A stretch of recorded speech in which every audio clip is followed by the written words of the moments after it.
A ver, hay que imaginarse una frontera peligrosa, ¿eh? Hace 1000 años. Un rey con una visión. Y la tarea, la tarea monumental de levantar una fortaleza de piedra que desafíe al tiempo y a los enemigos. Hoy vamos a darle una vuelta a algunos fragmentos de El Castillo, la novela de Luis Tueco. Y no es solo para contar la historia de un edificio, sino para entender la epopeya de la gente que lo hizo posible. Exacto. El objetivo no es hacer un resumen, sino más bien desgranar las claves que nos dan estos textos. Porque aquí se cruza todo, ¿no? La ambición política de un reino que quiere expandirse, el desafío técnico que era, casi impensable para la época, y sobre todo, el drama humano. Vamos a explorar la visión de ese rey, sí, pero también la pericia de los constructores y la lucha por la supervivencia de la gente de a pie, que es donde muchas veces está la historia más potente. De acuerdo, pues vamos a ello. Empecemos por arriba, por la cima de la pirámide. El motor de todo es una figura imponente, el rey Sancho III el Mayor. Los textos nos sitúan en su corte, en Pamplona, en pleno apogeo de su poder. Una fiesta enorme que congrega a toda la nobleza. Se respira poder, se respira opulencia. Y en medio de esa opulencia, el autor mete una grieta, una tensión muy sutil pero fascinante. Lo hace a través de una conversación entre un noble menor, un tal Lope de Ferrech, y el hijo del rey, Ramiro. Y aquí, atención, está el primer dato clave que lo cambia todo. Ramiro es el hijo mayor, sí, pero no es el heredero. Un momento, me he perdido. El hijo mayor, pero no el heredero. ¿Cómo funciona eso? Suena a receta para una guerra civil en cualquier época, vamos. Y lo era, lo era. La clave es que Ramiro es ilegítimo. Es fruto de una relación del rey antes de su matrimonio con la reina Munia. Así que aunque sea el primogénito y el rey le tenga afecto, la ley y la costumbre dicen que los herederos de verdad son los hijos del matrimonio. Y Ramiro lo sabe. Y eso envenena cada una de sus palabras. Tiene poder, pero es un poder precario, casi prestado. Entiendo. Y eso explica la advertencia tan brutal que le lanza a este noble, a Lope. Cuando el noble le presenta sus respetos, Ramiro le suelta: «Mis hermanos son mucho más provechosos para un don nadie como vos».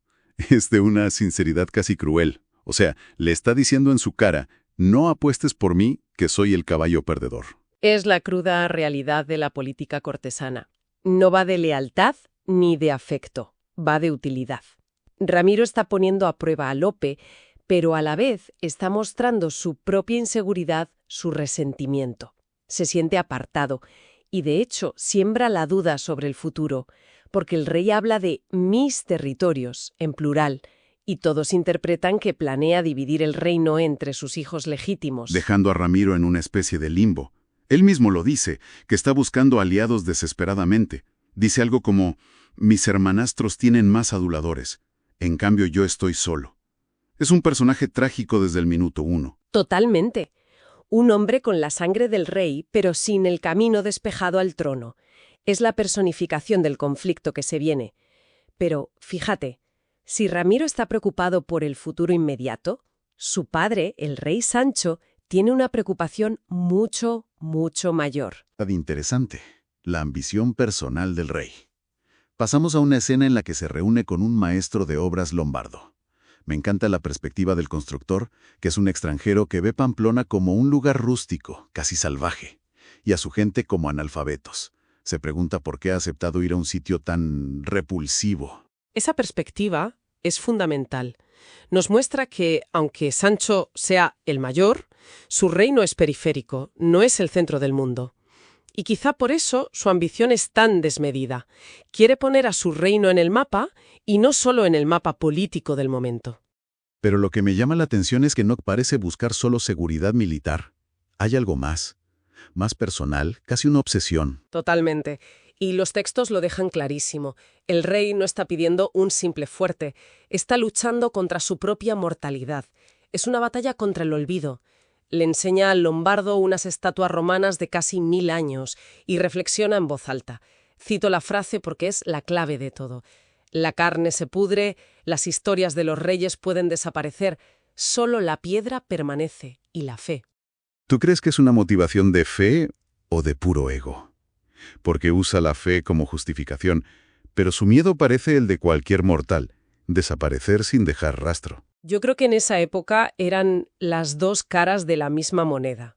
El ego de un gran rey se manifestaba a través de grandes obras para la gloria de Dios. No eran cosas opuestas. Su encargo es la prueba. Pide una fortaleza inexpugnable en la frontera. Sí, como una punta de lanza para obligar a sus hijos a seguir con la reconquista. Pero su verdadera obsesión es el tiempo. Quiere que dentro de 1000 años la gente mire ese castillo con la misma admiración con la que él mira las estatuas romanas. Es su apuesta por la inmortalidad. Así que tenemos a un rey obsesionado con su legado de piedra. Pero claro, esa visión, desde la comodidad de su corte, tiene un coste humano brutal. La novela nos obliga a preguntarnos, ¿quién pagó ese precio? Y para encontrar la respuesta, nos saca del palacio y nos hunde en el barro y el sudor de la obra. Exacto. Dejamos las intrigas y conocemos a Juan el carpintero y a su hijo Fortún. Su historia empieza con un viaje que ya de por sí es una odisea, atacados por bandidos en un desfiladero, y son salvados de forma increíble por una arquera misteriosa y letal llamada Ava. Aparece, resuelve la situación con una frialdad pasmosa y desaparece. Esa escena inicial ya nos dice muchísimo. No estamos en un mundo ordenado, no hay policía, no hay seguridad. La supervivencia depende de la suerte o de que aparezca una figura casi legendaria como Ava. Precisamente. Subraya la inseguridad constante de la época. Y cuando por fin llegan a la obra del castillo de Avisanda, la descripción es potentísima. Es un verdadero hormiguero humano. Cientos de trabajadores de todas partes, hablando lenguas diferentes. Una especie de torre de Babel de la construcción. Grúas de madera, andamios que parecen esqueletos, el sonido constante de los herreros, un caos organizado. Y en medio de ese caos, el contraste entre el padre y el hijo es magnífico. Juan, el padre, es práctico, está consumido por la preocupación de encontrar curro, de sobrevivir, y tiene un miedo atroz a las alturas, lo cual es un problema, claro. Fortún, el hijo, es todo lo contrario. Es un soñador, un chico curioso que no ve el peligro, sino la maravilla. Es que Fortún representa una nueva mirada. Se queda fascinado por detalles técnicos que para los demás son solo trabajo. La ventana geminada, los sillares perfectamente cortados, hasta la letrina. Para él, que no ha visto una en su vida, es un prodigio de la ingeniería.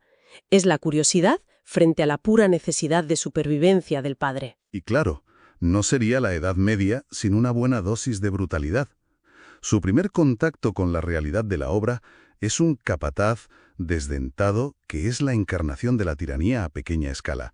Se burla de Fortún por ser delgado y se niega a darles trabajo. Acaban a golpes casi al momento. Ahí vemos que la única ley es la del más fuerte. No hay recursos humanos, no hay a quien quejarse, pero tienen un golpe de suerte porque quien interviene es el propio Ramiro, el hijo del rey, que está de visita. Es un detalle interesante. El príncipe renegado es el que imparte una especie de justicia para los más débiles. Y les consigue el trabajo, lo que nos lleva a ver el día a día.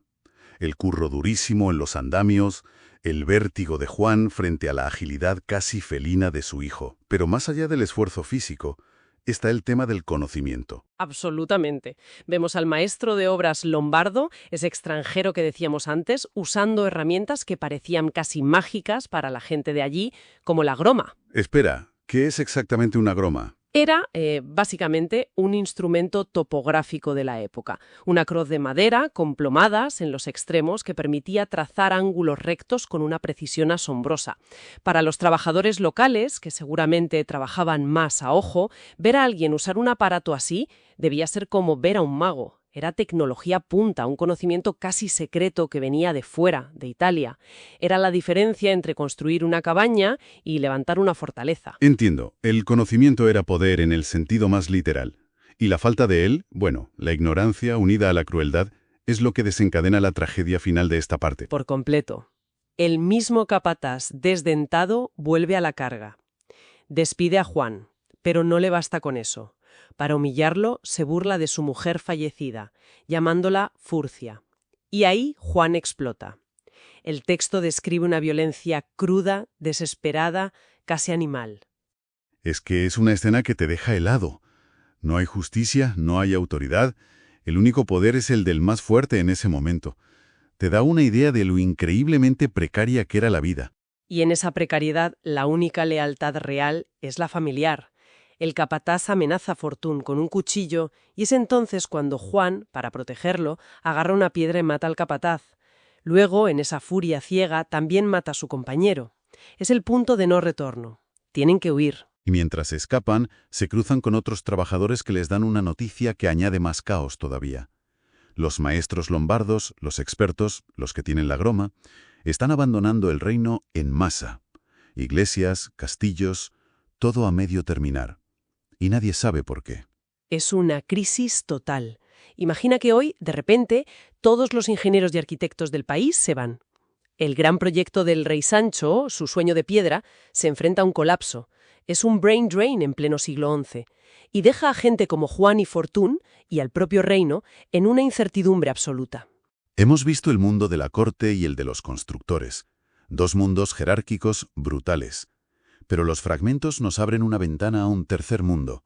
Uno mucho más oscuro, ancestral y completamente diferente, a través del personaje de Eneka. Su historia arranca de una forma terrible y casi sobrenatural. Eneka es una niña que tiene premoniciones, sueña con un monstruo de ojos de sangre justo antes de que su castillo sea atacado por una racía musulmana. Y ella lo sabe, se lo dice a su abuela en una frase que es escalofriante. Abuela, ya han llegado. La escena del ataque es brutal. Matan sin piedad, queman las casas, y en medio de ese horror, la huida desesperada por un túnel secreto. Y ahí se produce un doble sacrificio que marca el personaje para siempre. Un sacrificio tremendo, sí. Primero, la abuela se queda atrás para tapar la trampilla y darles tiempo, sabiendo que la van a matar. Y luego, a la salida, la madre se enfrenta a uno de los atacantes para que Eneka pueda escapar al bosque. Se sacrifica también. En cuestión de minutos, Eneka lo pierde todo y se queda sola. Y es en esa soledad en el bosque donde su historia da un giro. Nos alejamos de la política y la construcción para adentrarnos en el mundo de las creencias populares, de la supervivencia. Encuentra a Nunila, una mujer misteriosa que vive en una cueva. Y Nunila representa un choque de mundos total. Es el contrapunto a todo lo que hemos visto. No le enseña a construir castillos ni a conspirar en la corte. Le enseña a sobrevivir, a identificar plantas, a cazar, a leer las señales del bosque. Le enseña un conocimiento completamente distinto. Pero no es solo conocimiento práctico. Le ofrece una cosmovisión diferente. Le habla de la antigua diosa de la tierra en contraposición directa al dios de los hombres de la cruz. Es una perspectiva pagana, o al menos precristiana, sobreviviendo en los márgenes. Y este contraste nos revela la verdadera batalla de la época, que no era solo militar, era una lucha por el control de la narrativa. ¿A qué te refieres con la batalla por la narrativa? A que el poder no residía solo en la piedra y en las espadas, sino en el control del conocimiento y la fe. El rey Sancho utiliza la arquitectura, la religión organizada, un poder visible, masculino, permanente. Nunila, en cambio, representa un poder más intangible, femenino, subterráneo. La tradición oral, la conexión con la naturaleza, un conocimiento que no se escribe en libros. Son dos formas de entender el mundo luchando por el alma de la gente. Es fascinante. Nunila le dice a Eneka que el miedo es la mayor amenaza y que la religión es una forma de control. Incluso le explica cómo la Iglesia se apropia de los ritos paganos, construyendo ermitas sobre lugares que eran sagrados para la vieja diosa, Parae, como para asimilar ese poder antiguo. Y aborda directamente el tema de las brujas, que es central. Le explica que los hombres, con su dios masculino, atacan a la diosa por ser mujer. Y por extensión, demonizan a las mujeres que poseen esos conocimientos, acusándolas de pactar con el diablo. Le advierte a Eneka que no se deje engañar por esas patrañas. Básicamente le está dando herramientas para resistir la propaganda ideológica de su tiempo. Es un contrapunto increíble, desde luego. Por un lado, el rey construyendo un legado de piedra para su dios y su ego. Por otro, esta mujer en una cueva enseñando a una niña a escuchar los secretos del bosque. Dos formas de poder opuestas. Exacto. Estos fragmentos, en conjunto, nos dibujan un mosaico riquísimo de la Alta Edad Media. Vemos como la gran ambición de un rey, su proyecto faraónico, se fundamenta en el trabajo, el sufrimiento y los conflictos anónimos de cientos de personas como Juan y Fortún, personas cuyas vidas podían ser destruidas en un instante. Y al mismo tiempo, nos recuerda que, más allá de los castillos y las batallas oficiales, existían otros mundos, otras creencias, otras formas de resistencia y de sabiduría, como las de Nunila, que sobrevivían en los márgenes. Esto nos deja con una reflexión final muy potente. El rey Sancho quería que su castillo fuera admirado dentro de un milenio, igual que él admiraba a las estatuas romanas. Y objetivamente lo ha conseguido. El castillo de Loarre sigue ahí, es patrimonio de la humanidad. Su apuesta por la piedra fue un éxito. Pero la novela parece sugerir que esa no es toda la historia. Que la verdadera épica, la verdadera permanencia, quizás no está solo en la piedra, sino en la resiliencia de la gente común, en la capacidad de personajes como Juan, Eneca o Fortún, de sobrevivir, de proteger a los suyos y de transmitir un conocimiento, ya sea un oficio o una creencia, en un mundo diseñado para aplastarlos. Precisamente. La piedra permanece, sí, pero las historias de la gente también, aunque de forma más sutil, sobreviven en el folclore, en las tradiciones, en esa memoria colectiva que representa el linaje de Eneca y Nunila. Entonces, la pregunta que queda en el aire es, ¿qué historia es más poderosa? ¿La del monumento de piedra que se construyó para ser eterno? ¿O la de las vidas anónimas y frágiles que se necesitaron para levantarlo, y que encontraron su propia forma de trascender a pesar de todo?